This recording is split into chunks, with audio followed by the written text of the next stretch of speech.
7855281 hotline வழியாக தொடர்பு கொள்ளலாம்.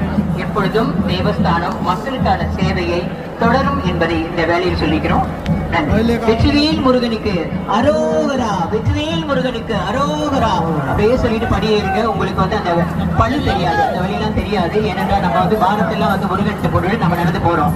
பாருங்க, நிறைய காவடிகள் வந்திருக்கு. தயவு செய்து அவர்கள் வழிவிடுமாறு இந்த வேலையை கேட்டுக்கிறோம். நன்றி.